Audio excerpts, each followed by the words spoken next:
Hey, good morning, everybody. Greetings, salutations, and welcome into the Finley Hyundai Studios. It's the Drive on a Monday. Happy Martin Luther King Monday for you. If it's a holiday and you're not working today, enjoy the 3-day weekend. If you're getting up, getting going with us, and you're on the way to work, hope you have a great Monday regardless, as we're glad you're locking us in, loading us up here on the Fan Sports Network. And what a weekend. What a weekend. I watched a lot of sports this weekend. Tara and Paul joining me. Devin, Dixon, good morning.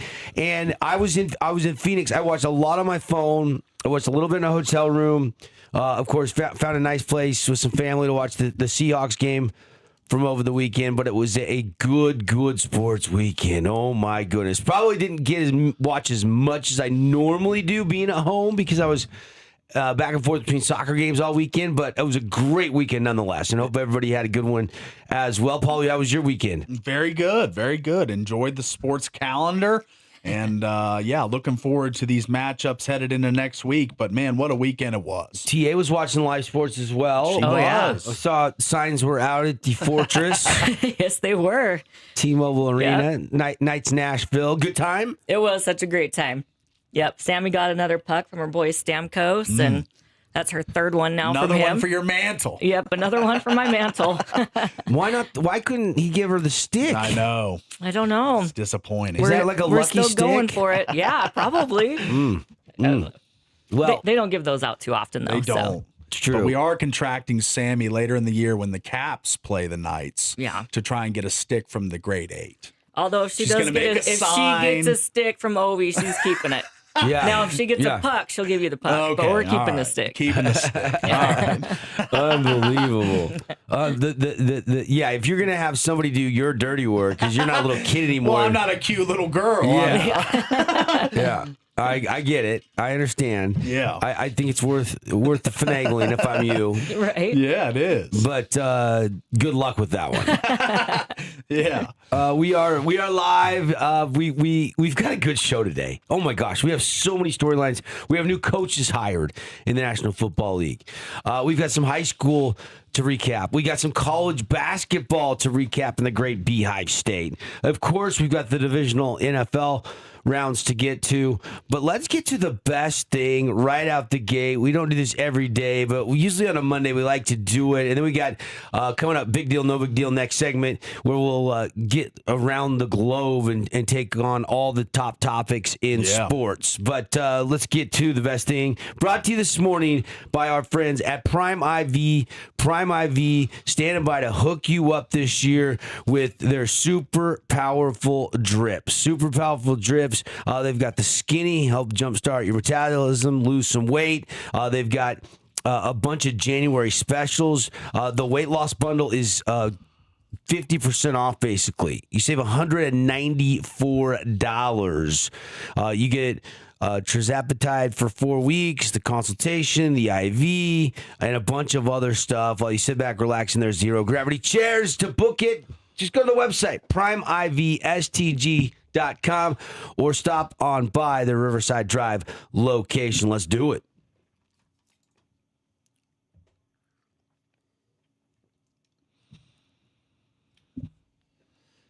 All right, well, I went to my aunt and uncle's house. Don't see them too often. About once a year when we get down the Mesa area for a soccer tournament. They've lived in Mesa or Tucson their whole life, and my dad's youngest sister, they cranked up to 4K, and we watched the Seahawks destroy the 49ers on a Saturday night showdown in Seattle, and from the jump,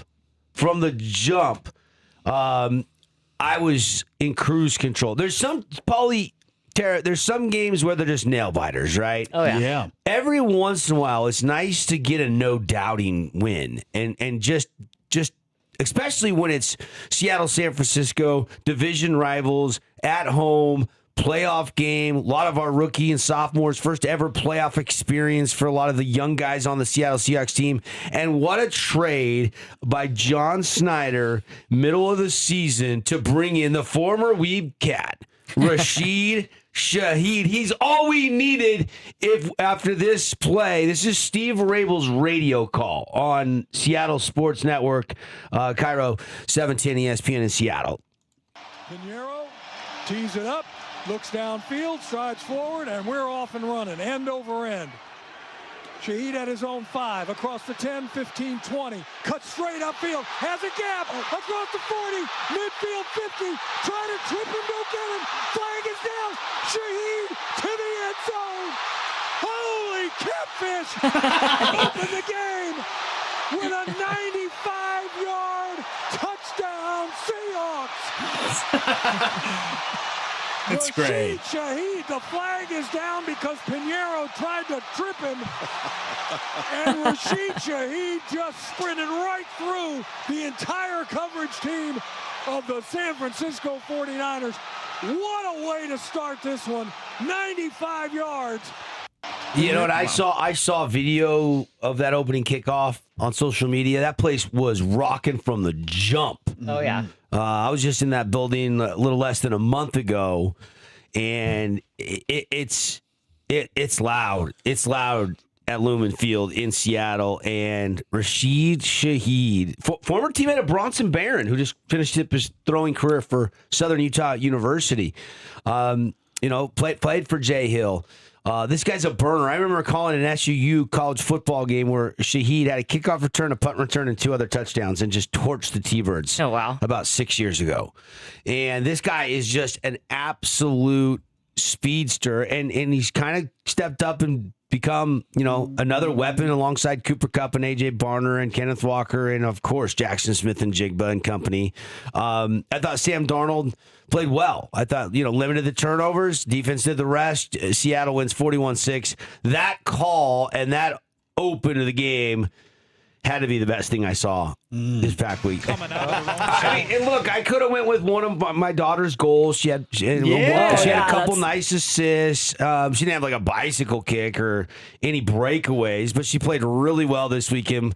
But I think the loudest I got this weekend, Paulie, was when that kickoff return. I was instantly out of my seat from the jump of that game. That's right. And you're a vocal soccer dad, so to know that you were the loudest for the Seahawks, how about that? Yeah, well, I was not vocal this weekend on You the were a good soccer boy, sideline. okay. Yeah, Oh, wow. We didn't get any shooting. Yeah. Well, when you win 5-0, 7-0, and 2-0, and nobody scores a goal on you, it's pretty cruise control. There's not a lot to yell about. Right. The team played so good. No, come on, sirs. I couldn't criticize anything. The team played so well.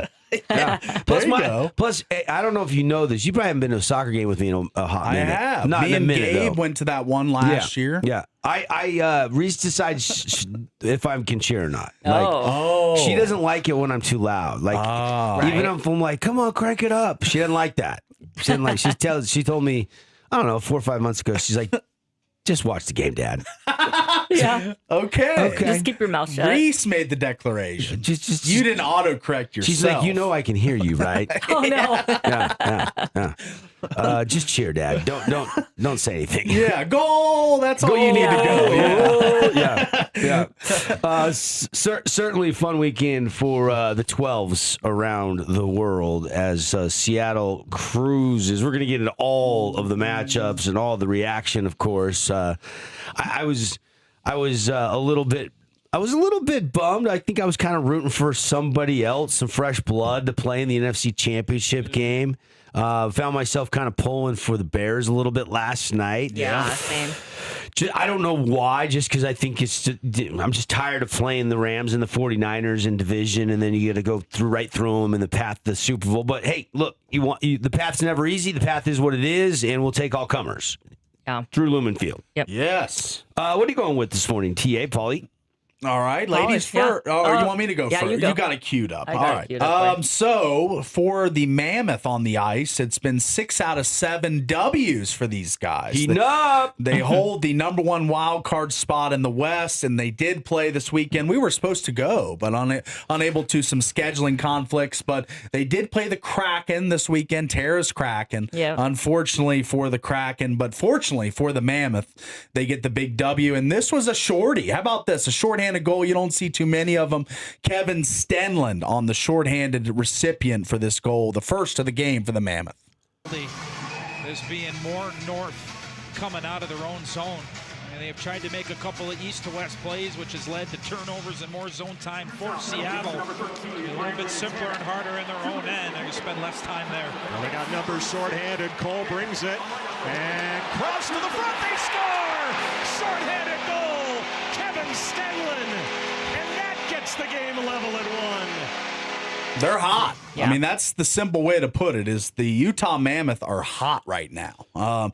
Beating all comers. They beat the Stars at home during their 7-game homestand, the second best team in the NHL. And I think they're hitting their stride. I was talking about Andre Torini, as Tara likes to say. Torini, I'm sorry. She likes to, botch my pronunciation of his name. But I thought for a while he would be let go. The way they were sliding for a while.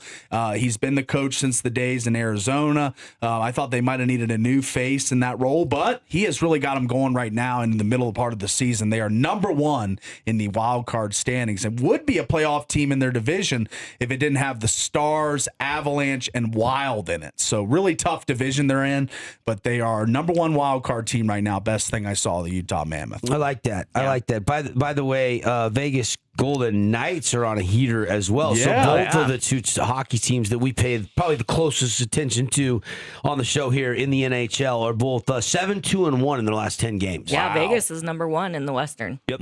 They've won 7 straight. Mammoth now a 3 straight win streak, but again 7-2-1 in the last 10.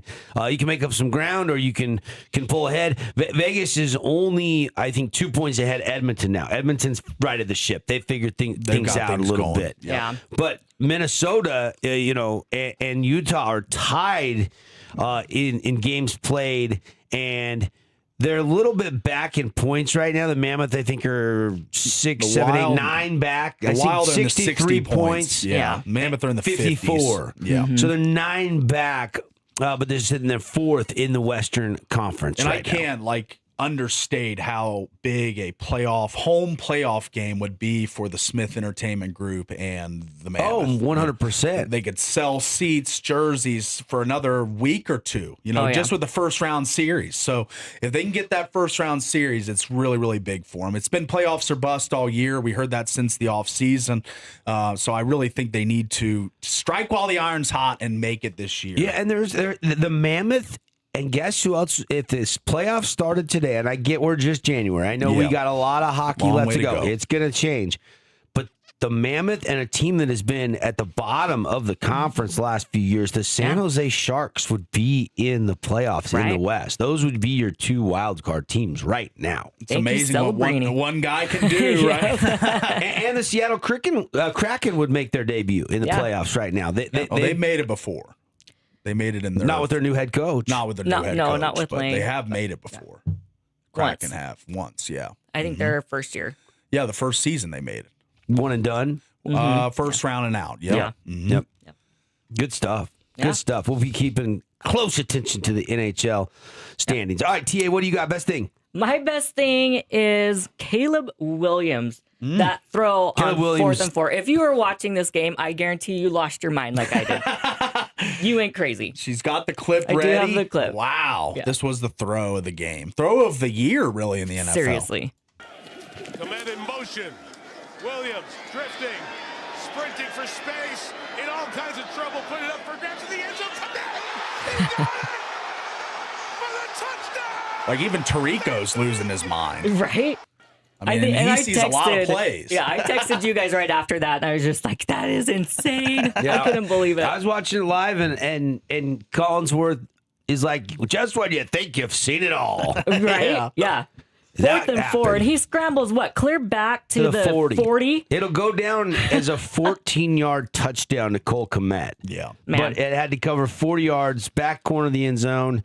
Did he push off? Did he not push off? I mean, Rams fans certainly saw that they were locked up. There was contact.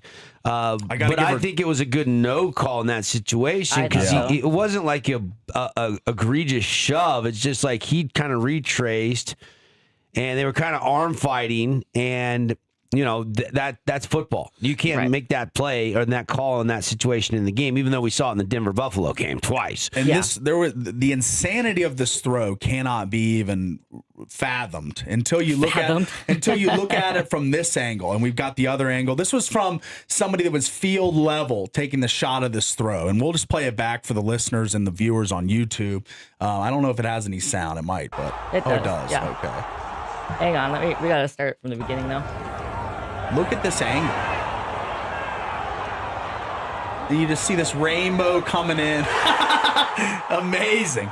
I love that angle. That's a beautiful angle. And you get Komet with the baseball swing. that photographer's angle was probably like a dream. Oh, yeah. It's a great shot. To be. Yeah, that probably the shot of the career right there. Yeah, because it's right in your corner of the end zone. You're right there. Like, it's just right in front. It's like coming into your living room right there, So, awesome stuff. And then, like you said, the baseball swing right in his lens, his face. It was awesome. And yet the Bears lost. They did. I know. Painful. And yet the Bears lost. Yeah. It happens. Yeah. It does. It happens. But that one a hard pill to swallow for the Bears fans out there on a Monday morning. Yep. All right, we are off and running. We got 1 versus 2 in both of the playoffs. We got big deal, no big deal coming up. We do it only on a Monday, but we do it every Monday. Happy Martin Luther King Monday, everybody. We're back to the Finley Hyundai Studios after a quick timeout.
Hey, welcome back, everybody. Good morning to you. Show today brought to you by Coral Canyon Golf Course. If you got the day off today for Dr. Luther King Monday, the holiday, go ahead and call on out there.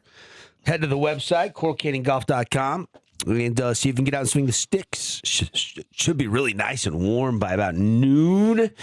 And hopefully you can get out there and play. Just $80 now till the end of the month for 18 holes with cart, with range balls, with lunch. Coral Canyon Golf Course. It's fantastic. 435-688-1700. All right. This is one of our favorite segments. We'll kind of ham and egg this. We'll jump around a little bit. We got big deal, no big deal. Let's do it right now.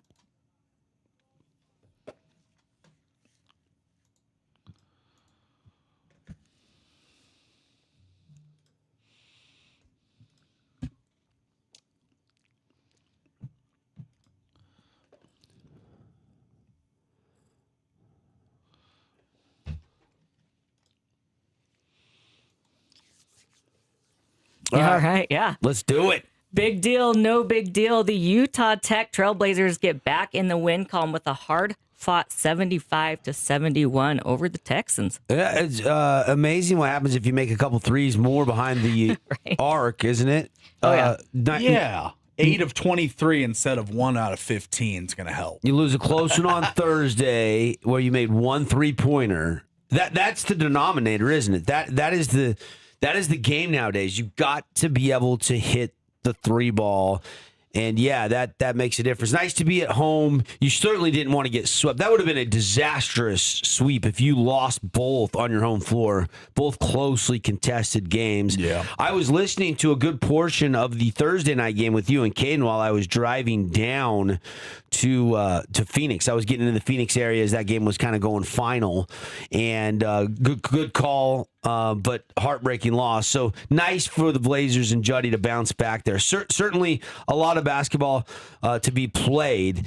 But that 3-point shot has kind of been the Achilles heel for them all year long. When they've shot it well, they've been almost unbeatable. When they haven't shot it well, and they're only right around 34% as a team, if I'm not mistaken. Right. Shot about their team average in this game, 35%. But yeah, one of the key factors in the game, the leading scorer in the entire nation only played like 19 minutes. They were commenting on the broadcast, Ben and Cade, and they were wondering why is this guy, one, coming off the bench for Billy Gillespie, which he does. Yeah, Billy's Billy, though. He's different, yeah. And he only had 19 minutes, 11 points. So they were wondering, theorizing, was it disciplinary? Is there, can only play a certain amount of minutes? Is there a restriction? But yeah, Dior Johnson, the leading scorer, 24.1 points per game, only played 19 minutes and scored 11 points. So that was a bbig thing for the Trailblazers as well. Utah Tech sitting at 3-3 now, coming out of the weekend, tied with Cal Baptist for third in the conference. UT Arlington is 4-2, and Utah Valley leading the WAC at 5-1. So, and look, you're playing. There's only 7 teams, so you're playing an 18-game conference, and you're playing everybody 3 times. Yeah, and they haven't even played everybody once yet, have they, Paulie? I don't think they've played everybody. They haven't played UVU yet. I think that no, they have played UVU. Okay, so they played everybody once then. I guess they have. They played everybody once. They played 6 games exactly then. I was thinking they still had a matchup with UVU, but you're right. They played them on the road. Yeah. So that's why I don't recall that game. I wasn't there and I didn't listen to that one. But I did see they lost by 15 or 16, and now I recall that game. And of course, they had SUU between Christmas and New Year's. So yeah, they are exactly once through, but 2 more visits through everybody in the conference to determine the seeding for the WAC Vegas conference tournament. All right. Yeah. Let's move to the next one. Next one. All right. Big deal, no big deal. The 2023 rookie sensation that was CJ Stroud has 4 interceptions in the first half of the Patriots-Texans game. That's a big deal. Yeah, this guy was being talked about as the next great thing after his rookie season. Yeah, and he laid a gigantic turd. He did. In the playoffs last night. And he owned it. He owned it. He said, I got to play better. He said, I let a lot of people down. I let a lot of guys down. Yeah. Mm-hmm. And I don't mind. What else can you do if you're CJ Stroud? You have to take ownership. He did not play good enough to win on the road in the playoffs in the National Football League. You can't turn the ball over that many times. The games that there was a lot of turnovers were crazy this weekend. 2 of them in overtime. And there was a lot in that Denver Buffalo game, a lot of turnovers, and a lot of them in the game last night with the Bears. Caleb Williams making mistakes, and then you look at that game there with all the turnovers. For Texans defense can only do so much when you give up bad field position and turnover after turnover after turnover. Quote, I just feel like I let people down. It hurts, and I'm not used to it. I didn't play my best this year, but I'm going to respond, keep my chest up, my chin up high, and I'm just going to keep battling forward. If God is before me, who can be against me? I'm just going to rely on that, was the quote in the post game. And D'Amico Ryan's had his back. He did. Yeah. He said CJ is our guy, and this is their franchise quarterback. They got to support this guy through thick and thin because, he's played well enough to earn himself a second contract with the Texans. Tell me what you saw, but if you went back and watched the film, I thought his ball timing was just off. Like he was pressured every play. Yeah, but he didn't show any poise in the pocket. I mean, the pocket was crumbling like every play. I mean, that was the thing about the Patriots defense. Why didn't he use his legs? I think they got sick of hearing about how good the Texans defense is. Drake May would have ran. Bo Nix would have ran. Josh Allen would have ran. Not just blowing Lamar smoke. Jackson would have ran. I'm not just blowing smoke here. How many times was he sacked? Let's get that number. I thought the same thing about Caleb last night. Why didn't he run more? Because when he did, good things happened. Yeah. I mean, that was one of the worst quarterback performances ever. Paulie. He was sacked 3 times. 3 times, 4 interceptions. A 3-second slant route. He was throwing the slant route as the cornerback was breaking to be perfect position to deflect it. His timing was off all game long. Well, he was pressured. I'm going to say that as someone who was watching the defensive line. Everybody's going to get pressured in the playoffs. I mean, that Milton Williams he's back off the shelf from injury. Like last week, had 2 sacks. He was a havoc creator the entire game. It really made hard. And they were replacing the offensive linemen too. The Texans were on a lot of second and third string guys. So that line was crumbling. Stroud didn't have any time, but still there's no excuses for 4 interceptions and 20 of 47. That is horrific. Yeah. I thought for a second there that D'Amico had to make a choice whether he was even going to bring back CJ Stroud in the second half. That's how terrible he was in the first half. I thought he's dejected. He's lost his confidence.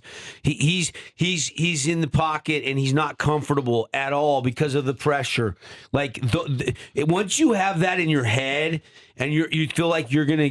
I think it happened to Aaron Rodgers a little bit in the outing that they had in the wild card round. Yeah, he was sacked like 6 times. Yeah, and when you can't get comfortable and your timing is disrupted, it's hard to recover. Yeah, this will be a telling breaking point for CJ Stroud. Does he respond to it and get better? It was definitely a worse season, and obviously he's 0-3 in playoff games now. So he's starting to, get the moniker of, hey, can't win in the playoffs. Already young guy, still a lot of career left, but that's already starting to be the knock. That's the knock. And for a guy that criticizes Lamar for not performing in the biggest stages, I should be pretty fair with CJ. He did not perform, and now the Texans as a franchise are 0-7 in the divisional round, the first team ever to do that, to lose all 7 of their first playoff games. That was one of the worst playoff games I've seen played from the quarterback position in a long time. Yeah. I mean, he played bad and they won in the first round because of their defense. They scored twice on defense. Like, if Josh Allen had the worst playoff performance over the weekend, then CJ Stroud should say, hold my beer. Yeah, exactly. Yeah. Because that was an elite defense. No, they hadn't been playing anybody. What was the knock on New England? They were beating up on bad teams. Yeah. But statistically, they were the 9th ranked defense, top 10 defense. Yeah. Let's be fair. Yeah. Yeah, well. New England's now went through 3 top 5 defenses, so that doesn't hold water with me because they beat the Chargers, now they beat Houston, and they've got another top 5 defense in Denver coming in. So that doesn't really say a ton to me. CJ Stroud didn't play good enough to win. Yeah. I mean, New England's defense doesn't scare Sam Darnold right now. I can tell you that much for a fact. Nobody scares the king of Seattle, baby. That's right. That's right. How about them Hawks?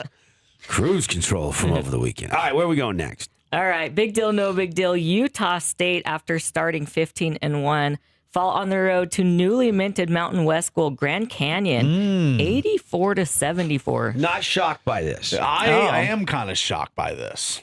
I am. Grand Canyon's not that good this year. No, they're 500 in the conference. Yeah, they're just a fine Mountain West team. Not that great, they not lost that bad. Tyron Grant Foster to Gonzaga in the portal last year. They're 11-6. Yep. But you've seen that crowd. I've seen the crowd, but it's a home court advantage. in the WAC. It's a big advantage. Is it a big advantage in the Mountain West? Yeah. I mean, these guys play in front of crowds like that all the time. Utah State plays in front of the most hostile crowd in the conference on a day in, day out basis. So I don't think Utah State should ever be fluttered. Have you seen? You haven't been to Grand get Canyon. It's not as good as the Bull Sheet. It's not as good as the Spectrum crowd. It's not. It's pretty good. It's not as good as the It's not Spectrum, an easy though. place to go play. Ask John Judkins how easy it is to go win at Grand Canyon. I know. In the WAC, it was a tough place, but they're 11-6. They're not that good of a Mountain West team. Paul, it's tough to win on the road. I don't care what conference you're in. It's tough to win on the road. I expected and that's more a from telling Utah loss State. for Utah State. They were, what were they, 5.5-point favorites? 5-point favorites? I think they were 4.5-point favorites. 4.5. They were 15-1 Well, that and should have told undefeated you in the conference. everything you needed to know right there. That's a soft line, comparatively speaking, to what Utah State had been favored by when they played Air Force or Wyoming or Colorado State. I get it. They hadn't played the toughest teams in the Mountain Who West. gets the bid out of the WAC every single year for the last 3 years? It doesn't Why help are you discounting Grand Canyon? because they shot 36% and 25% from three. That's why they lost. It's not because of the crowd or whatever. Oh, really? So they would Utah have shot State. that same thing if they were in front of their own crowd in the Spectrum. I think they would have shot better. But Come on. They would have shot better, but give me a break here. I mean, this is a 15-1 team entering the game. Well, maybe Utah State was a little bit of fool's gold. Oh, I Maybe don't think so. Maybe. I think it's a setback for a greater, comeback for Utah basketball. State. You're not going undefeated. You're 15. I didn't think they would go undefeated, but I didn't think they'd lose to Grand Canyon. This was a WAC team a year ago. This That has probably more NIL money for the basketball program than Utah State does. and lost their best player to Gonzaga too. To put that, to put it in short terms. So I thought that this was a weakened Grand Canyon team, a team in a new conference. I thought Utah State was going to smoke these guys, but instead they lose by 10. I remember looking at that, seeing that line, and thinking in my head, "Ooh, that's a trap line." I'm not shocked by this. Yeah. I don't know why you're so shocked. You've seen Grand Canyon for years. You've I seen them in the have. tournament. You've seen them. Utah they State have is dudes. the premier team in the Mountain West this year, though. They are. They At are home. Maybe this might be a two-bid conference, and Utah State's one of them, and they go on the road and lose to Grand Canyon. Have you seen the videos of that arena? You're stuck on the environment. I'm thing. telling you, it's tough to win on the road. This It's is not Cameron Indoor. This They is could have not won. No, but for a brand newly minted Mountain West team, Oh, you like my phrase? they have a rabid fan base. I They don't do. know if they give them free meals for a week to get them to show up or what, but they show out for the Lopes. Yeah, they do. So I am I not was shocked by that. I don't know why you're so disappointed. shocked. I'm just trying to figure out why you're so shocked by that score. I just didn't see it. I thought the Mountain West has always been tough to go to the Spectrum. It's always been tough to go to the Pit in New Mexico. And now you're going to find out how tough it is to go to Grand Canyon. Drive through the ghetto, pull up to the gym, and you got a bunch of crazy free meals given out for students to watch basketball. so. Now the Aztecs of San Diego State take over the top spot in the Mountain West with that loss, as they are still undefeated at 7-0. And man, that was a big one to let go if you're Utah State. Yeah. They only had a 2-point lead. That was I'm their going to say largest no lead big of the deal. game. I'm going to say no big deal. I do not think this is as big a deal as you. I think you're blowing this basketball. You're 15-2. You lost on the road. Now, if that game was at home at the Spectrum, then I would be alarmed. Then I would probably go big deal. I'm saying That's it's a big deal road because loss. you lose. It's early. You lose You the think the winner of captain's the- chair to you- the Mountain do you West think- regular season title. You had the path for you, and it was right in front of you, and now it's jumbled. So How many wins did it take to win the Mountain West last year? I'll tell you, I mean, like their first conference loss, isn't it?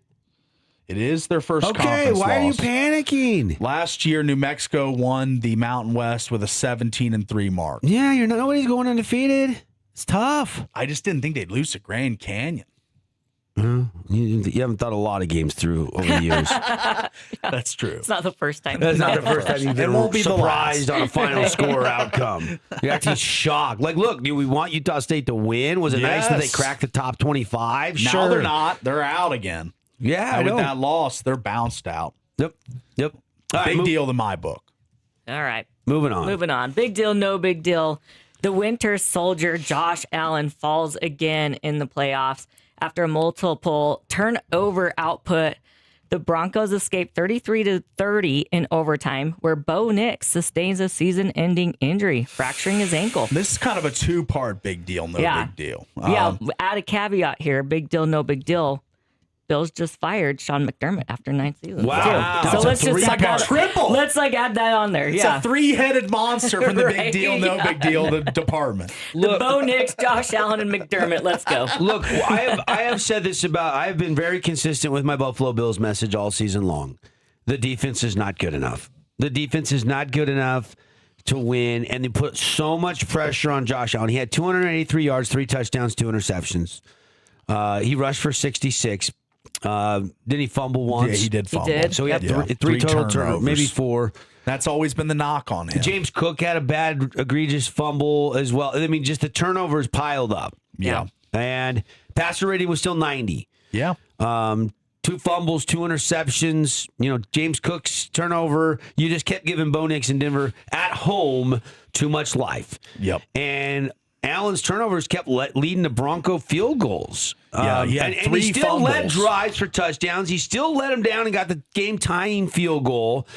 And then the Bills lose in overtime with those mistakes magnified. I mean, he is a turnover machine at times. 3 fumbles, 2 lost, 2 interceptions. Yeah. I mean, they just didn't really do a good enough job replacing Stephon Diggs when he left.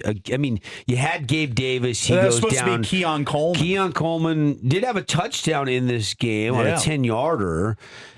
Kincaid also played well, had a touchdown in this game. But there is no wide receiver 1. No. I agree with you. There is no bona fide number 1. You know, these teams like Pittsburgh that are bringing Marquez Valdez-Scantling in and McCole Hardman in and Scotty playoff Miller, rush. yeah.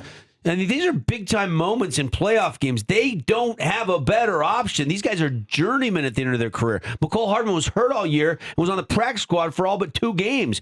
And he actually caught a touchdown in this game on a really good, motion and then back to the front pylon of the end zone. But I'm not going to sit here and torch Josh Allen. That's a Denver defense at home. That's a Denver defense I picked to win the game. If you go back to last Thursday, you guys were heavy Bills, and I was on the Broncos. She was on No, I Broncos. took I'm talking to you. Oh. Yeah. You said Talking you to guys. you. Well, directly.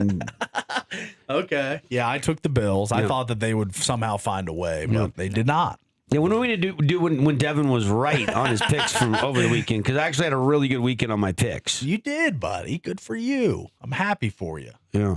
Well, we all hit the Bears. We all had the Bears covered. So we all lost that. all lost on that one. No. Yeah. Against the spread, we did not. It Well, was not 4. right. Oh, They nice. lost by 3. I'll Yeah. take that one then. Yeah, we were all on the Bears. I was on the Seahawks to win, but Niners to cover. I lose Man, that. I don't know what Tara was thinking on the 49ers pick. The That was a crystal bad one. ball was a little foggy that morning. Okay, but you know what? I was right on all the others other than the Bears. And we were all wrong on the Bears. And let's talk about Indiana coming up tonight. Yeah. Where are you guys at with that one? We'll get into You're out. that. We'll get into that. We'll get into You're that. not even in Natty that. Champ- You're not even in that bracket. Natty Champ Monday. Look at her getting spiteful this morning. Yeah. No, look, the one game that I missed is I had the Texans covering. Yeah. That was the one. Yeah, I mean, Tara were on the Patriots. I think I was wrong on the Bills and the Niners. So I was 2-2. So good stuff. All right, do we have any more big deal? No big deal. No, unless I you don't want to think go so. back to the Mammoth. But Nope.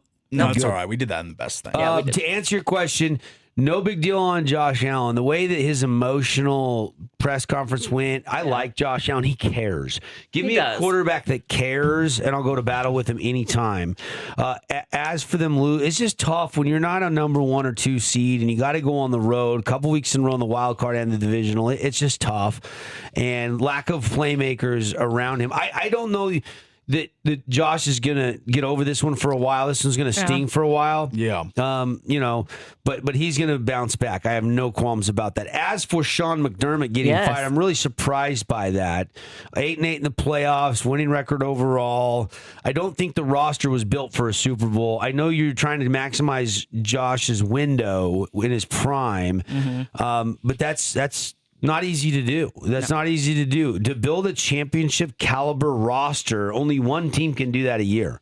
And so it's very difficult. And this year just so happens to be my Seattle Seahawks. And John Snyder is the general manager of the decade. Like, this guy is a magician.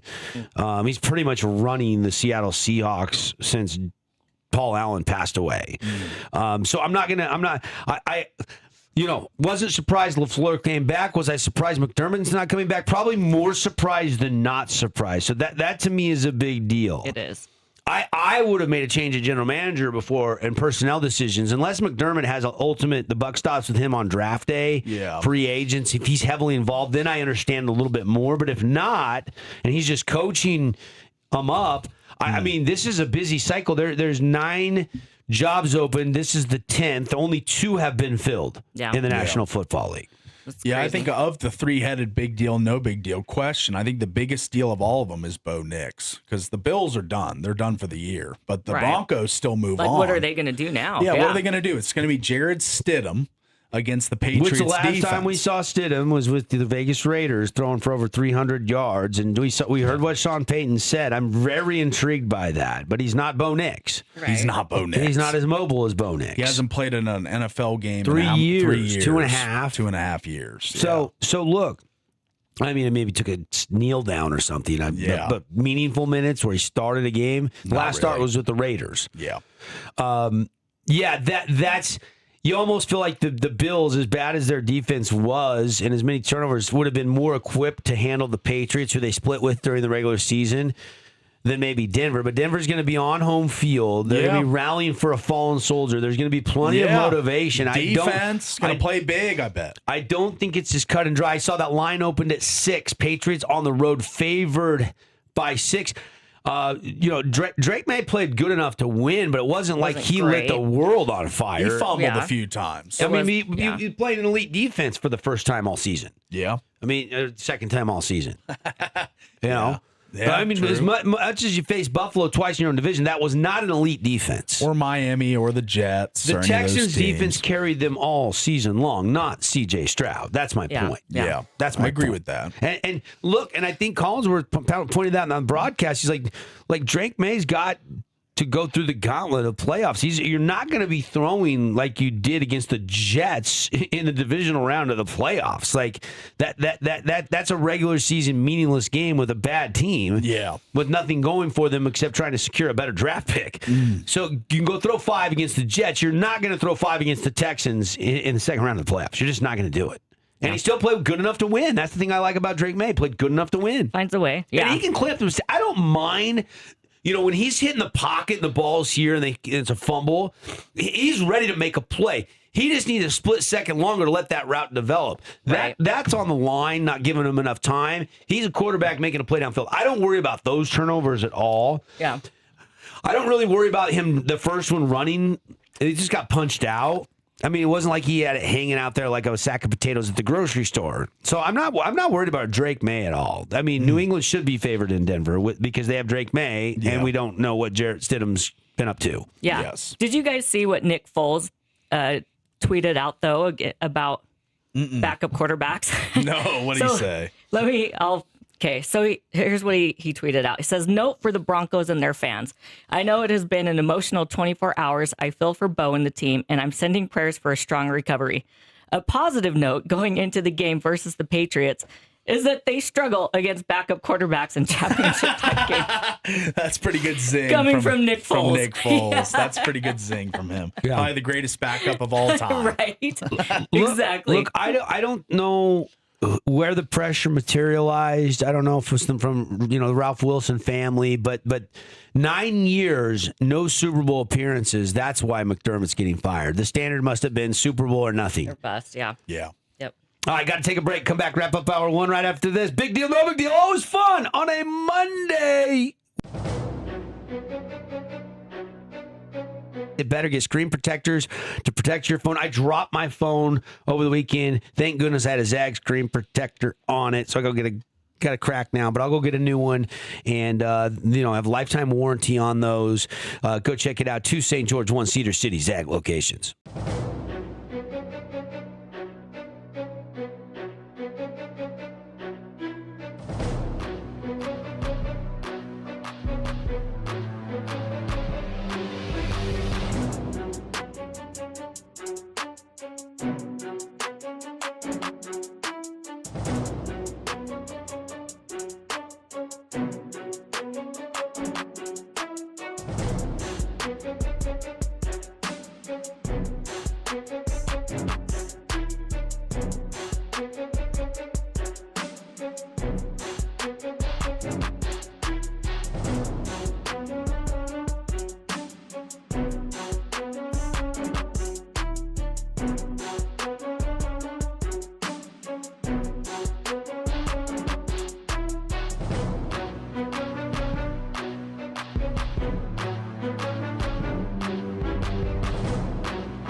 Did you know Panic at the Disco broke up?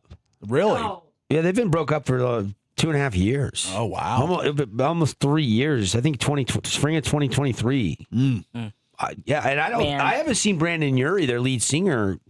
I haven't looked closely, but he hasn't got any hits on the radio that have come out. I thought That's right. I would know if he did. going out in a solo album or something. Paulie, you kind of reacted a little bit more surprised than I thought you would be about Utah State's loss.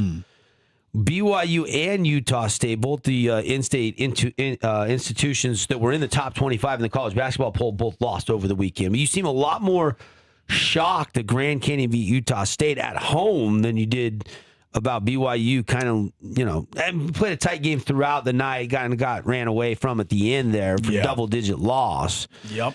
At a top 20 team in Texas Tech. Who's really good. They played Houston down to the final buzzer pretty much at Houston. So I probably take more from the Utah State loss to answer your question. Yes, I think I do. As far as just the aspirations of them in their league. Like, I think BYU can win the Big 12, but I don't think so. I think it'll be Houston or Arizona. Whereas I think that the ceiling for Utah State is winning the Mountain West, the regular season, and they've got a good chance at the tournament as well. Whereas it's a little more jumbled than the Big 12 with quality teams. So that's probably why I say that. That's probably why there's some reservation when we talked about that loss. I thought they could have gotten that one. Grand Canyon on the road. But Texas Tech, I think that they were favored against BYU by 1.5 or about a point or something. So that was going to be a close game. I didn't expect the way that it transpired at the end. I was watching that game while board op in Utah Tech on Saturday and was watching the end of that while the NFL game was at halftime, and it was like, wow. The Texas Tech, the floodgates just opened with like 2 minutes left. They started raining threes. There was no perimeter defense from BYU.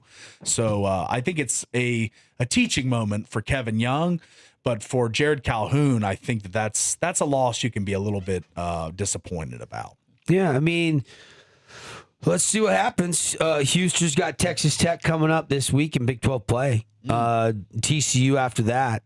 So Utah beat TCU over the weekend, though. Yeah, good for the running. BYU lost. Iowa State lost. There was Vanderbilt lost. Arkansas lost. I think it was 7 or 8 teams in the top 25 that lost last week. There was quite a few that fell. So top 3 won't change, I don't think, in the AP poll and the rankings. I think you're still going to have Arizona, UConn, and Michigan, probably the top 3.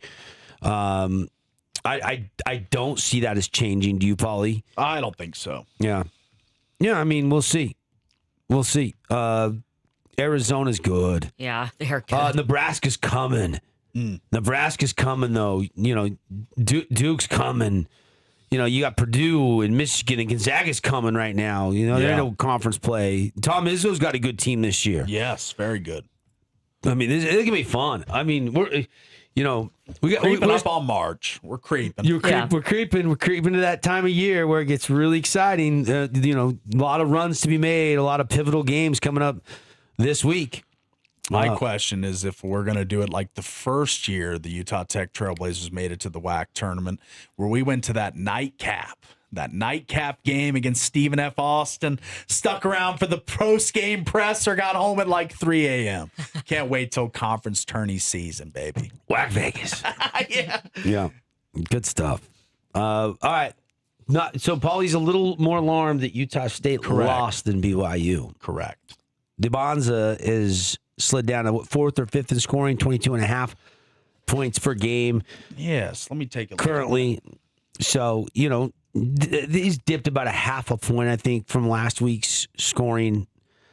So he's down to 4th or 5th in the NCAA Division I Number teams. 5. Number 5. 22.5. He's behind Haggerty from Kansas State, Cameron Boozer from Duke, Nick Martinelli from Northwestern, and who I was talking about earlier, Dior Johnson from Tarleton State, number 1 scorer in the country.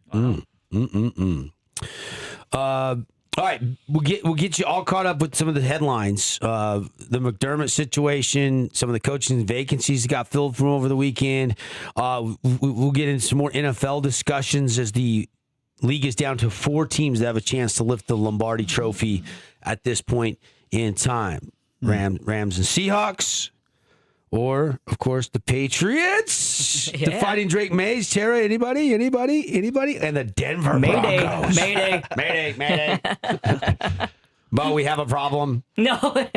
Oh, my goodness. It's not Houston. We'll check Houston, we have a problem. We'll It's Mayday. we'll check in. Well, Bo's got a problem. He can't play. Yeah, he does. Mayday from Bo. He's Maydaying from the MASH tent. Yeah. It's now oh no, Bo. Oh no, Bo. Oh no, Bo. Hey, I don't care if you're a Broncos fan or not. You hate to see that. Yeah. You hate to You see do. that. The second It to was last sad. play I think of the I got game. it. Yeah, I got the play. Yeah, it's when he was running left and tucked and run and then got tackled low. We'll play it when we come back. It didn't look egregious or anything. It really didn't look like that egregious. But man, it was kind of weird. He was weird in the post game, and then Sean Payton leaves the presser, comes back to the presser to give that update on Bo Dixon, and obviously everybody sent shockwaves through the NFL circles with that news, especially out in Mile High. Looks like it was on the kneel down to get it centered. Was it on the kneel down? It Yes, was. it was weird. Yeah. Oh, I thought it was on the play prior. No, it was on the kneel down. Gotcha. Yeah, we'll take a look at it. Lots more coming up when we come back. We are running into hour 2 this morning from the Finley Hyundai Studios. Don't touch that dial.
Wild, wild, wild. We're getting wild in the studio this morning. It's the Drive Morning Show. Devin, Dixon, Paulie Ratliff, and Tara Atkin, and we are the Drive. Thank you for waking up with us. Show today brought to you by Prime IV. And Prime IV, I'll tell you what, my daughter had a soccer tournament this weekend. Yes. So I was down to Prime IV last Wednesday. And wanted to give her a little burst of energy. She's been going 2 sports, training soccer, 2-3 times a week, training basketball 2-3 times a week, plus soccer games and basketball games. So lot of wear and tear, lot of running. And so I wanted to get her all dialed in for this JPL Junior Premier League tournament she was going to play down in with the 7 Elite Academy that she plays for, a club soccer team down in Mesa, Arizona. So we went into Prime IV. She loved it. She got the champion with me. Just had a great tournament, Paulie. 4 goals, 2 assists, played tremendous, had endless energy. Beautiful. And a lot of athletes before you go out and compete, whether you're running a marathon, a triathlon, you've got to soccer tournament like we did.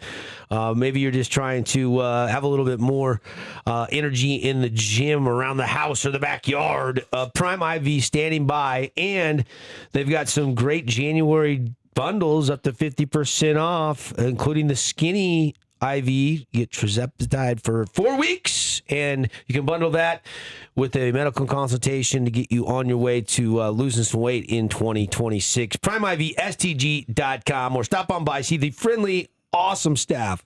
Mandy was great down there last week when we were there. The staff is so incredible. You're going to love them. They also have the Eden Spa right there, where you can get a scalp massage, or you can take advantage of some of their facials or spa treatments right there on Riverside Drive at Prime IV St. George. Okay, let's do it.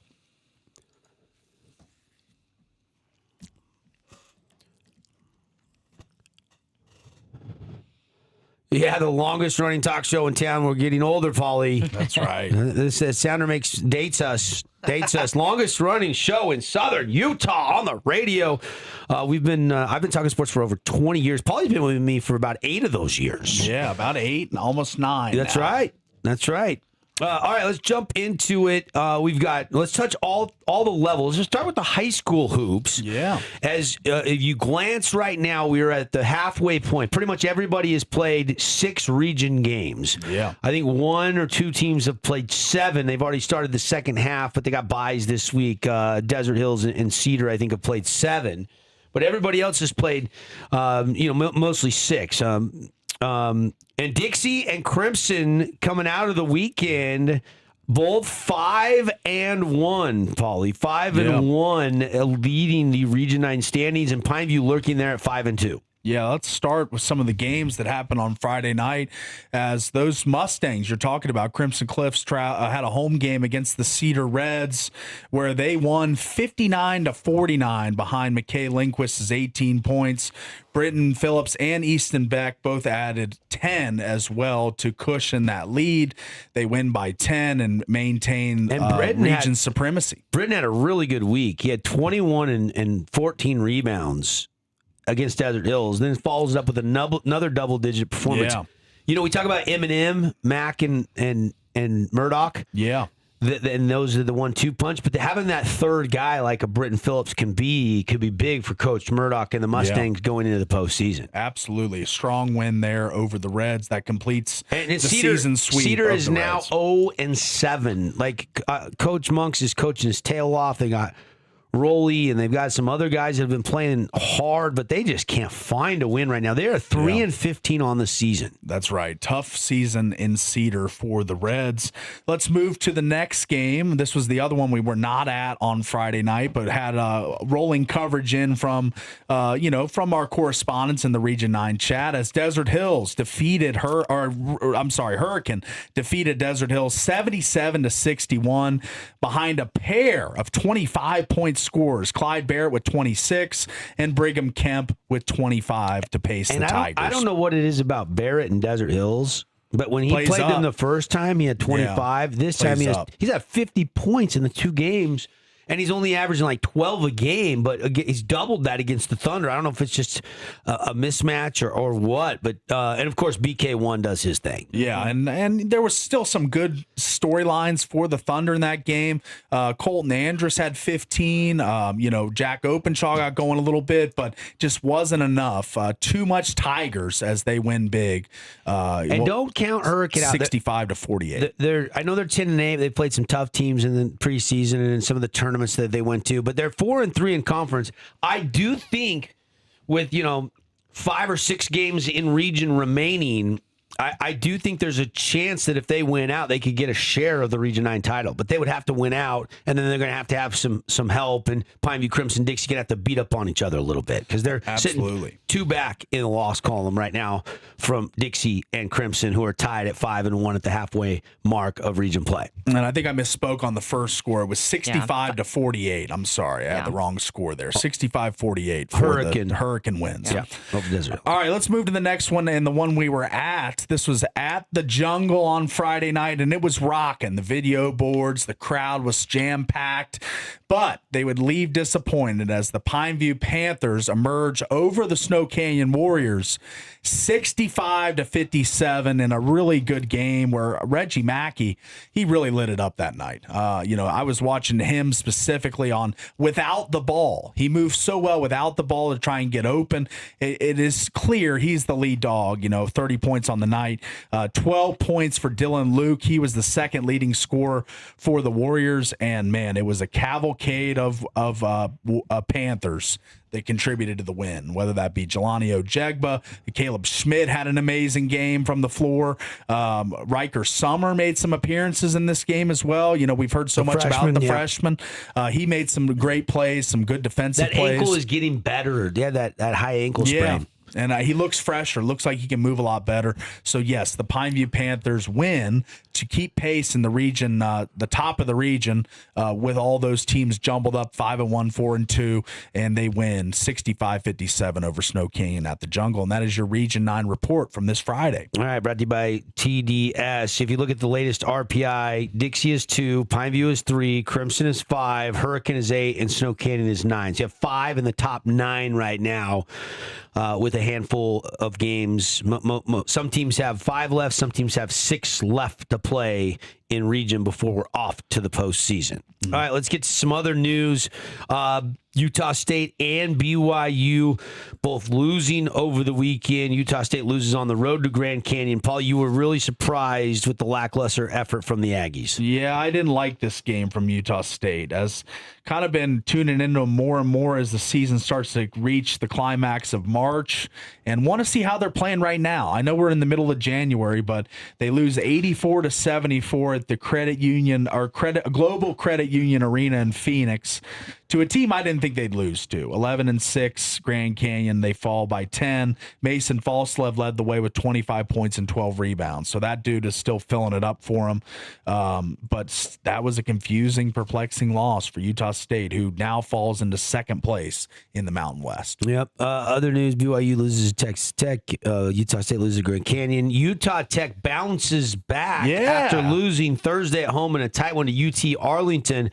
They bounce back on Saturday night and take down Tarleton State, the Texans, and held the WAC's leading score to, what'd you say, 11 points in 19 minutes? Yeah, well, it was kind of perplexing why he wasn't playing more, but yes, Utah Tech wins 75-71 in a game where the leading scorer in the country, Dior Johnson, averages over 24 points a game, had, I believe, 11, yes. So it was a down night for him. Good night for the Trailblazers. Noah Belonga was named the player of the game in the post game by Coach and Rod, and he, after making the only 3 for the Trailblazers in the Arlington game, he was lighting it up. He hit his first 3-pointers to start the game, first 3 3-pointers to start the game. So it was a different shooting performance from Utah Tech as they do win to move to 3-3 in the WAC. Yep, good stuff there. SUU basketball also got a nice win. They're 2-4 now in WAC play Saturday after they beat Abilene Christian by 22. They win 74-52, and they led by as many as 17 in the first half, by as many as 24 in the second half. Abilene Christian never had the lead in Cedar City. Isaiah Cottrell put together his best performance of his career on Saturday night. 13 points on 5 of 7 shooting, 12 rebounds, 4 assists, and 4 block shots. Yeah, the former Mountaineer filling it up for the T-Birds. I like to see that from Isaiah. So there you go, a little recap there on SUU from the weekend. To the college football landscape, we're going to get into that Natty game tonight in just a few minutes. We'll give you all the news, the notes, the details. Tara will gloat about her bracket. But on the other side of it, let's jump to some national news. Really, the story in the AFC, Patriots now at the Broncos. New England is back in the AFC title game for the first time since 2018, which feels like 4 decades ago, considering the success of that franchise with Tom Brady and Coach Belichick for all those years. I would say it was an uglier 28-16 win over the Texans in a snow coming down in Foxborough. Yeah. I thought their defense was opportunistic against C.J. Stroud. I thought the offense was good enough to win, and the fairy tale season for Drake May continues on in Denver this week, and Denver will, after the overtime loss, go to Jarrett Stidham, who threw exactly 0 passes this entire season so far with a Super Bowl trip on the line.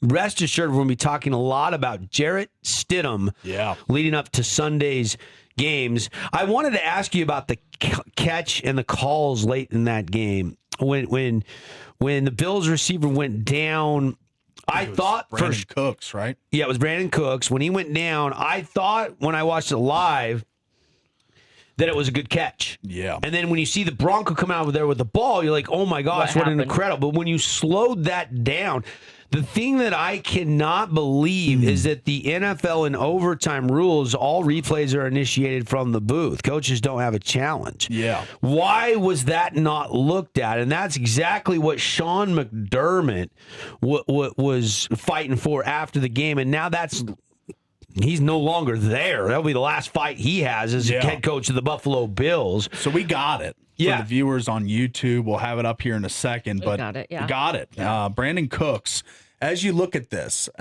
just go ahead and play it. And clearly a catch. A catch there. Possession, he rolls knee down. over. He's got it. Yeah, it's a catch. I don't think that they can call that an interception. I think I'm with the Bills fans. The Bills fans feel they got jobbed, and they're in field goal range. That is whether the call on the field, but they had to go look at it. Paulie, they didn't even go look at it. Yeah. I mean, if they did it quickly in the booth and they played on. They didn't even stop play. Yeah. I mean, that was baffling to me because all turnovers are reviewed by NFL standards. I had gotten to my aunt and uncle's place, and so I was kind of listening to this on the radio, and then I got to their place before the Seahawks game, probably 20 minutes before kickoff or so, and overtime was just starting. And so I was able to watch this play plus, the overtime session, not on my little, how big is my iPhone? Whatever, small screen. Yeah. And I think that is an egregious error by the National Football. If they come out with any kind of a statement on that play, I didn't see anything yesterday. But Bills fans got to be just fed up. They got to just feel like they get no love from the officials on that play specifically. That is a gut-wrenching loss for the Buffalo Bills. It is, and they've had their fair share of them back in the 90s, the 4 Super Bowl losses, and then, of course, now in the Josh Allen era, they've had some heartbreaking, just gut-wrenching losses. But I think it is time that they need a new leadership. So I kind of agree with the McDermott firing and moving on, because 9 years you didn't win a Super Bowl, you didn't play for the game, and you got potentially a top 2-3 quarterback in the NFL that whole time. So I think it was time for somebody to be let go in Buffalo, whether that be the GM, who's largely not surrounded Allen with great skill players. Him, Brandon Beane, but they are letting McDermott go, and that surprises me. I might have flipped that, but look, it's kind of similar with other teams out there. You look at Baltimore. It's like we're letting Harbaugh go, but we're recommitting, re-upping the ante to Lamar Jackson. Yes. They're re-upping the ante with Brandon Beane calling the shots on personnel, but changing the play calling. And now Joe Brady is still there, right? Yeah. As the OC he is. of Josh Allen, and he's done a really good job. They got good chemistry. I just don't think you can give up that many points and expect to win in the playoffs, even in overtime. The Broncos' vaunted defense gave up 30. I know. I know. Josh Allen's good. He's good. That's enough to win usually, by even Buffalo standards. Yeah. In Chicago, however, we saw a classic showcasing the best and the worst of Caleb Williams in about a 20-minute span. On 4th and 4, we saw his best with 20 seconds left in regulation. That touchdown throw from the 40 all the way into the back corner of the end zone to Cole Kmet. And then a chance to win the game in overtime. He's driving down there nearly in field goal range. He throws an unexcusable interception, and that allows Matthew Stafford to drive him right down the field, kick the game-winning field goal, and it's the Rams that will move on to face the Seahawks, who just absolutely destroyed the 49ers over the weekend, 41-6. Sammy D got his first playoff win. Yeah, that's right. And the Rams, this is from Field Yates on Twitter, the Rams and Seahawks split their season series 1-1. Points scored in those games, Rams 58, Seahawks 57. Total yards in those two games, Rams 830, Seahawks 829. Now they meet again with a trip to the Super Bowl on the line. Yeah. Wow. Pretty good tweet there. The line opened at Seahawks minus 2.5. Yeah. So Seattle at home slightly favored after the Rams beat the Bears 20-17. So there you go. Really, truly is a real pick 'em because they generally give you 3 for home field advantage. So the Seahawks are only 2.5-point favorites. That would mean that the Rams might even be a half-point favorite. Well, I mean, they were up 30-14 in Seattle there mid-December in the game, that Thursday night game that I went to. You just take away the 3. And they scored 3 touchdowns and 3 2-point conversions to win the game. Yeah. It's incredible. Okay, other news you need to know. Wrapping up our top 8 at 8 of Vegas. Golden Knights, a swing and a trade. Again, Rasmus. The Knights, they acquired defenseman Rasmus Anderson yesterday from Calgary. Yeah. They give up Zach Whitecloud, a first-round pick in 27, and a second-round pick that could go to a first if the Knights win the cup this season. Yep. And they give up a prospect.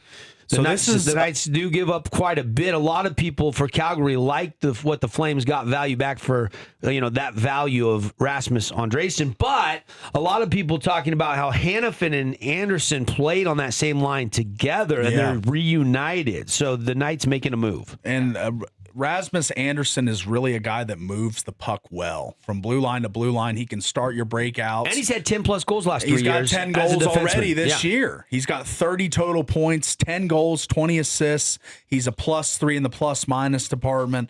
From a defenseman perspective, he's one of the better scoring defensemen in the NHL. And the Knights retained half of his salary. All those picks go back to Calgary, but I think this will be a beneficial move for the Knights this year. They needed the help, and I thought it might have been goaltending help, but they already did that with Carter Hart and trying him out, but he's now hurt. But this should help the defense and the blue line for the Knights. Day 2 Australian Open wrapped up yesterday. 2 stories from day 1 that kind of stuck out. Venus Williams loses a close one, and Michael Zhang, who is a college senior, is making the most of his winter break, had a major upset win. This guy's still in college. The other news, Chris Gotterup, the young golfer, left off last year's Ryder Cup roster, won the Sony Open in Hawaii yesterday. Sticking to those Ryder Cup guys. Might be another breakout season coming for Chris Gotterup. Yeah, I like this guy. I like his name, too. There you go. And that leaves us to tonight. We're going to break it down for you. NCAA Natty on the line from Hard Rock Stadium in Miami. Number 10 seeded Miami, number 1 seeded Indiana for all of the bragging rights and all of the marbles. Oh, boy. We are fired up. Is there any way Indiana could lose this game? How would it happen? They are a very big favorite as far as national championship lines go in this game. Yep. This is going to be fun. We got to take a break. That's your headlines. What's trending around the water cooler? Getting you caught up on a Monday. Happy Martin Luther King Monday, everybody. If you got the day off, enjoy it with friends and family. If you're heading into work, thanks for locking us in, loading us up. We'll be right back after a message from our great local sponsors. People like St. George Tent Shop. Hey, deck out your ride. Go get out there, and they'll tint it all up for you. Everything to make your vehicle look and perform at its best. And they're right next to Color Country Custom Coating. And if you need your paint restored, you need JC, one of the best master techs in the country. And he is standing by. He could do a protective ceramic coating on your vehicle to protect that paint. If you get a new truck and you want to keep it, make it last, you're not planning on trading that thing in, you're going to drive the wheels off that thing, you got to go see JC down there at Color Country Custom Coating, right next to St. George Tent Shop off Riverside Drive. Back in a flash, it is the Morning Drive.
Welcome back, everybody. It's The Drive. What's going on? Show today brought to you by our friends at One Health.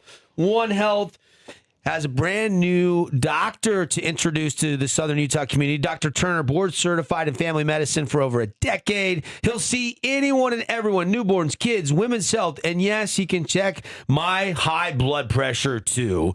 True family medicine and a doctor who actually knows your whole family and has your needs at heart. If you have kids in sports, you can do physicals. If you have a busy family, you don't have to bounce around clinics. Great option if you want one doctor for the whole house. Dr. Turner or any of the great doctors at One Health in St. George, sponsor of the Morning Drive. National championship tonight, Paulie. Here we go. 7:30 ESPN coverage Eastern time. So 5:30. The kickoff probably usually 15 minutes after the coverage starts there. They'll do the pregame shows right up to 7:30. I bet we'll have a kickoff about 5:45 local time tonight. And, you know, if you're an Indiana grad, if you're an Indiana fan, this has had to have been a dream season. And if you're a Miami fan, it's been a long time since you've been in a situation like this. You know, Michael Irvin is stoked. Dude, did you see the Michael K interview with the fake Michael Irvin on Saturday Night Live? I don't think I did. Oh, my gosh. It was hilarious. Was he doing the belt thing with the trash can and all that? Yeah. Did they not do that? No, I didn't see that part. Okay. But it was funny. You know, this is going to be fun because you don't know what to expect. The money has been coming in late on Miami, which has driven this line down a little bit. So it opened at like 6.5 and quickly went all the way up to 8.5 or 9. Yeah. And now it's back to 7.5 as of yesterday. So there was a little surge of money coming in to drive that line back down for the Miami Hurricanes. The one thing that Indiana has going for them is the favorites have won in the last 5 national titles. Alabama was -8 in 2021. Georgia -2 and a hook in 22. Georgia 13 and a hook against TCU in 23. Michigan -5 in 2024. And Ohio State -8 and a hook in 2025. So I would think that the favorite is the right side to be on here. Don't be disguised by the eye candy, the sharp money coming in. Who's the better team? And I think it's Indiana. I didn't see that when we filled out our brackets. I thought Texas Tech, watched Big 12 football all year, saw how they dominated the league. I thought, yes, they can dominate other leagues too, but they didn't. They lost to Oregon in their first game. So I think the best team has been Indiana from the jump. I think everybody just couldn't really believe in them. I think people really doubted. Tara's like sitting here saying, I told you so. Don't say people. Tara's extremely quiet over there, but just got a little bell out. But Yeah. Well, I'm trying not to gloat. The impressive thing about Tara's bracket was not only did she have the Hoosiers in the championship game, but she had them beating Alabama. She had Alabama winning that first round game against Oklahoma, where I had Oklahoma. And then she had them beating Oregon. And you and I were on Texas Tech. Yeah, we were. And then the Ole Miss. And She was Ole Miss, a believer in right. Ole Miss and beating Georgia. That was a big upset that she called as well. So she's running hot. If you need picks, she might be the one to get them. There was 3 games this season Indiana only won by single digits. Oregon. Iowa. At Oregon, right? No, they won by 10. Iowa, Penn State, and Ohio State. Oh, yeah. The Big Ten title game. That's right. The one thing that those 3 close wins for Indiana, and I want to make sure you understand, I'm talking about close wins. Yeah. The one thing that they had in common on at least 40% of the snaps, according to Pro Football Focus, there was pressure on Fernando Mendoza. Mm-hmm. So what is the pressure going to be like tonight? Because Miami does have one of the best defensive fronts in the country. Right. They pressure quarterbacks at a 40.6% rate, which is 5th best in the FBS. So I'm really interested to see if the Canes can pin their ears back and get after Mendoza in this game tonight. And look, Indiana also really good at pressuring quarterbacks. And get after each other's quarterbacks. I think that's going to be one of the big keys that I'm going to be watching for closely in the game tonight. But if Indiana plays the way it has most of the year, you kind of feel like the Hoosiers should win handily. Yeah. They're a really well-rounded team. They're elite in all 3 phases. They have the Heisman Trophy winner. They just dominated the only college football team that I thought could send them home. Yeah. And maybe I'm reading into the Miami struggles against Ole Miss too much. But I feel like I'm leaning Indiana comfortably tonight. Yeah. That's what the eyeball test. Take the underdog, take the emotion out of the pick. Mm-hmm. I just feel like the Hoosiers are the most complete team in recent memory in the country. Yeah. And they regather, they recover. They're so well coached. Signetti has got them on a mission. And I love they have no 5-star players. No 5 stars. That's They're one of the doing it coolest with a bunch things. of transfers and 3- and 4-star guys. And Indiana's a basketball school. Don't get that lost in translation. The Bob Knight days, all the national titles. I mean, this is a basketball school through and through. But we can roll this while we're talking, but this is the line in Bloomington outside of one of the most notable bars in town. But this is last night. People are starting to camp Already out lining up, just to get a seat at the bar. And the camera's rolling through the crowd. It goes across one street. There's people set up in the median in the next street. And it's just like, wow. I mean, there is real hysteria about Indiana football for the first time ever, I feel like. I grew up watching Indiana football and it never being anything to write home about. But now with Signetti, with Mendoza, and I think he's going to keep this ball rolling post Mendoza. But as of for tonight, I think that the Indiana Hoosiers are the pick. I would side with the 7.5 in Hey, Indiana. look, if you get hungry, you got a Jimmy John's. You got Why you Jimmy waiting in John's line? right there. That's right. It goes for a long time. And this is last night. This is more than 24 hours before the game. They're crazy. They are Crazy. Slowing Mendoza down will not be easy. But Miami got pressure on Ohio State's Julian Sand. Yeah. Yeah. And that, Sacked him a bunch. and that rattled him. Yeah. They sacked him 5 times, picked him off twice. Yeah. It might be harder to do that with Mendoza. I understand that.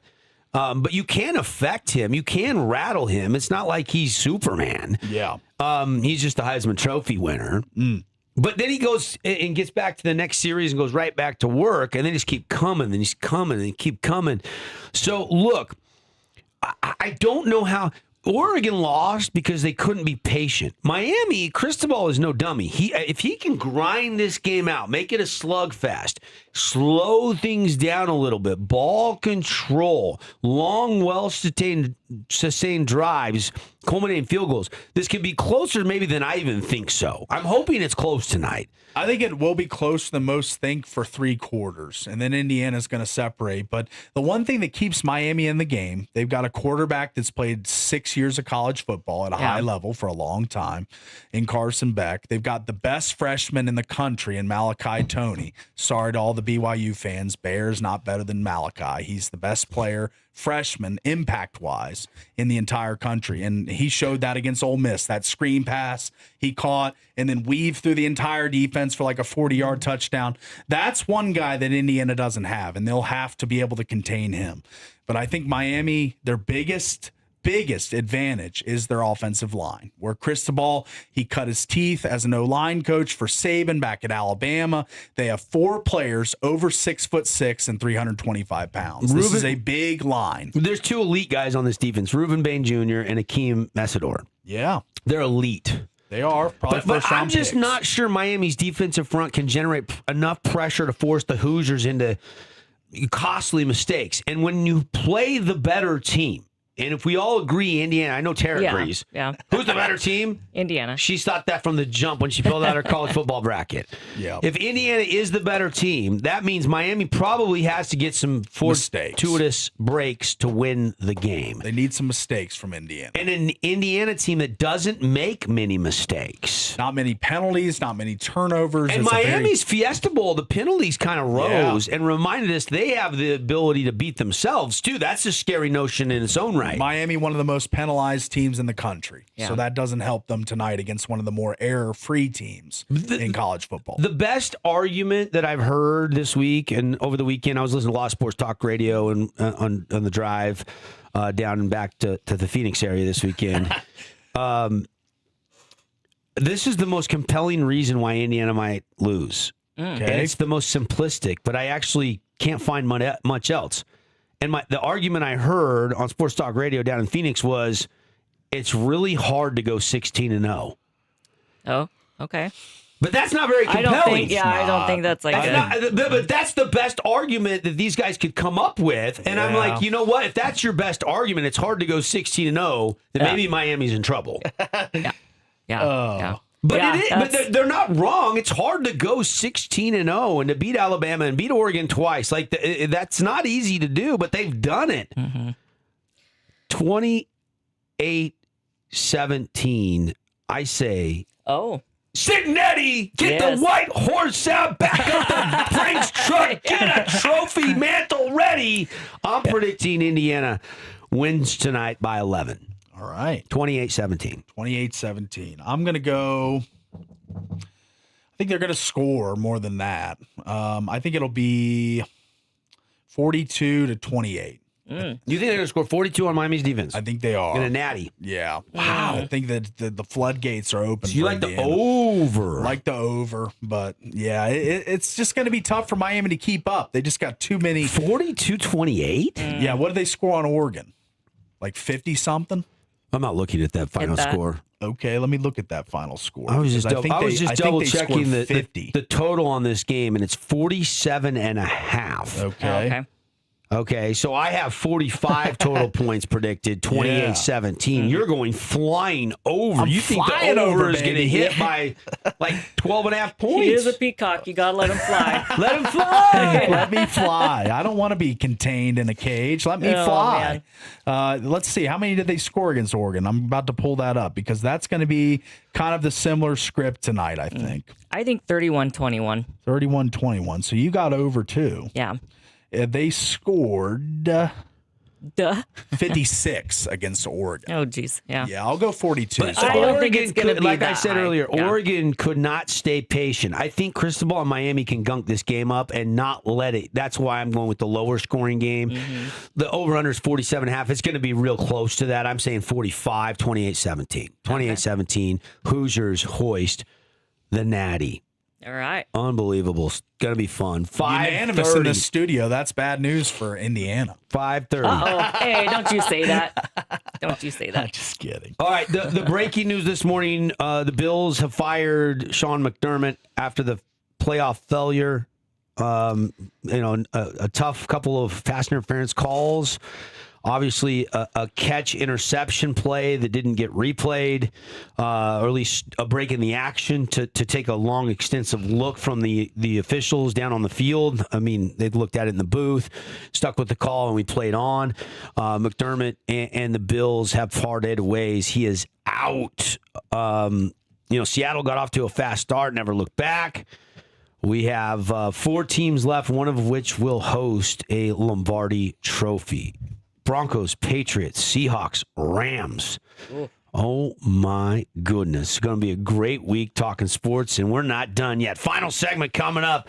When we come back, we'll tell you what the lines are in those games and a little bit more on the coaching carousel situation in the National Football League, as well as setting the table for you on the docket for what we've got coming up in the play-by-play department this week on the Fan Sports Network.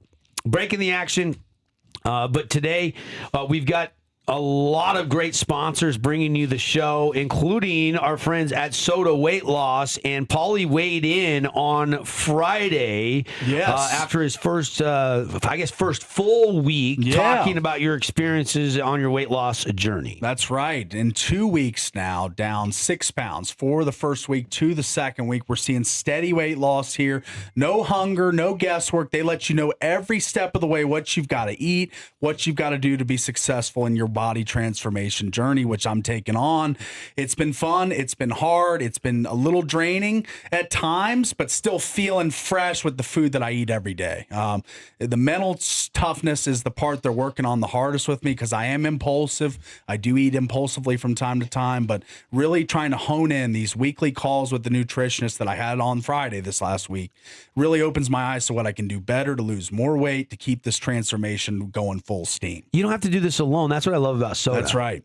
You got somebody right there that you can call anytime. You were telling me you were sitting a menu from the stadium and they were giving you advice on, eat this and don't eat this. And that's right. That is what it takes somebody to be accountable to help you with your journey. So if you want to take this serious, they've got an incredible offer right now. That's right. If you are looking to do it with your partner, whether that be your spouse, a significant other, whatever it may be, you need to do this because if you sign up now at sodaweightloss.com, your partner's membership, all the know-how, all the tools are for free right now. So 866-800-SODA to speak to a nutritionist today or book online at sodaweightloss.com. That's SOTA weightloss.com. Soda, it's state of the art. And you don't want to wait It's the new year still. If you haven't put your resolutions in place, there's still plenty of time to do it. Absolutely. Make this the We're still year. in January. If you don't have your health, you don't have anything. That's right. You don't have anything.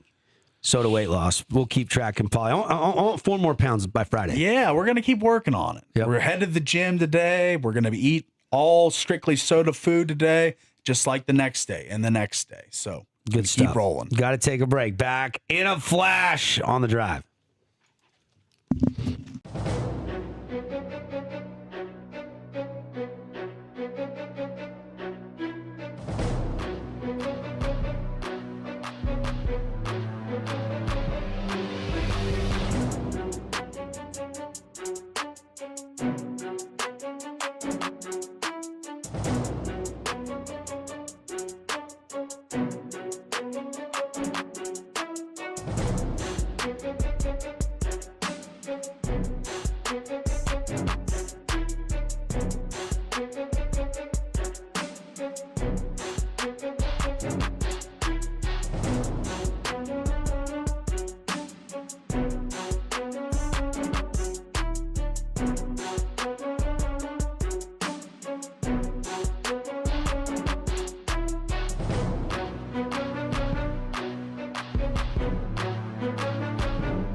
Welcome back, everybody. Final segment for us on a Monday. Happy Martin Luther King Monday, everybody. Hope you have a great holiday today. I know banks are closed. Some people have the day off. Some people have to work, and we're in today. And thank you so much for locking us in, loading stuff here from the Finley Hyundai studio. They got little as 0.99% interest on the Tucson family of vehicles and the Santa Fe over there off exit 13. Been in that new location a year now at Finley Hyundai. The playoff championship games in the AFC and the NFC are set.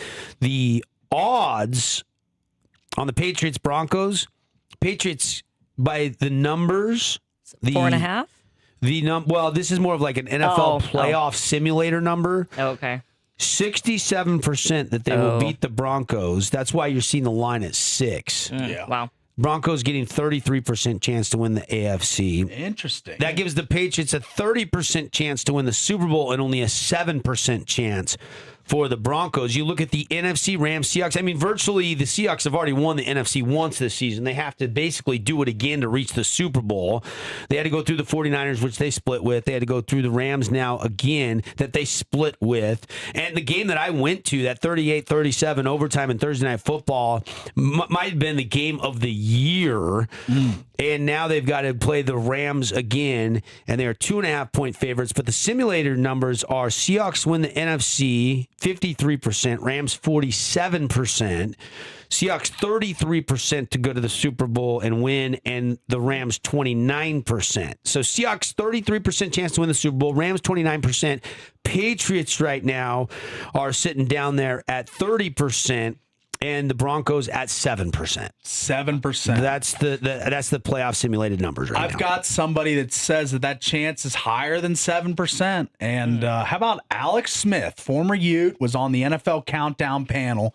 He's making a case for Jared Stidham in this game. So that's 7%. I don't know. Let's see what he's got to say here. Has made 4 career starts. His last pass was thrown week 18 of the 2023 season. Alex, can the Broncos go to the Super Bowl with Jarrett Stidham as their quarterback? Greeny, they absolutely can, right? Like, if you think Sean Payton or the Denver Broncos are going to blink in this situation, you are crazy, right? This is a coach. Did you almost see in his press conference? I mean, heartbroken for Bo Nix. There was almost a little smirk on Sean Payton's face. I've seen it. He literally said it. Watch out. That's You're going to Payton. find out. And listen, that is him. That is him. This isn't his first rodeo with the backup quarterback. He has a history of success with backup quarterbacks. I got a list of them, just to name a couple. Jameis Winston went 5-2 with Sean Payton. Teddy Bridgewater went 5-1. And again, you think if the game plan is not going to change, right? That game we saw yesterday, they're throwing haymakers at each other. You better believe whoever they play next week, it's going to be the same formula. Has made 4 good stuff. Do you believe that? I do. Do you think that he's just being... I do and that's in the believe outline. One of the panel has to say that they got a chance. If you don't have a good quarterback, or you don't get good quarterback play complemented by good defense, you can't win a Super Bowl. But we don't know what to expect. So the most intriguing storyline is, how does Jarrett Stidham look 2+ years removed? He didn't throw one regular season pass this year. Yeah. So it's hard for me to buy it, but I do, because it's Alex Smith and it's Sean Payton and it's plug and play. It's not like this guy's just been sitting there holding the clipboard. He's been working behind the scenes in practice, getting his reps up, doing what he can, supporting Bo Nix, and now it's his time. And this he's playing for a starting job somewhere else, you could argue. Like, what if Jarrett Stidham goes in there and throws 300 yards and 3 touchdowns? It's a big stage for him. Really big stage. 100%. Show off his skill, showcase. Yep. McDermott is out. 9 years with the Bills as the head coach. This is breaking news this morning if you're just jumping in your car, but they have fired Sean McDermott, but they're saying that they do plan on retaining Brandon Beane, their general manager, who was promoted to president of football operations now and will lead the search for a new coach. So obviously they love Beane. I just didn't feel like this roster was good enough to win a Super Bowl this year. Yet they had a bad call and 2 pass interferences away from probably kicking a game-winning field goal themselves and beating Denver in Denver. They were not that far away. Yeah. And I think Sean's come in and sparked the mindset. I'm not sure why all of a sudden they're promoting Beane. I think Bills fans used to like him because he gets credit for some of the great players they've brought in, but that receiver core was not great this year. No. So, yeah. And the Bills season obviously ends over the weekend on a very emotional note. And you saw that from Josh Allen in the post-game press conference. And so that's going to be what a lot of people are talking about today. Also, I mean, we haven't really got into this because we haven't had time today, but Atlanta has found their new coach. She comes down from Cleveland to Hotlanta, and Kevin Stefanski is hired in Atlanta. And, of course, we know Harbaugh, that deal, 5-year, $100 million+ deal got finalized for him with the New York Giants from over the weekend. So there's now, still 7 head coaching vacancies open. Arizona, Raiders, Miami. Obviously, now the Bills' job has just opened up.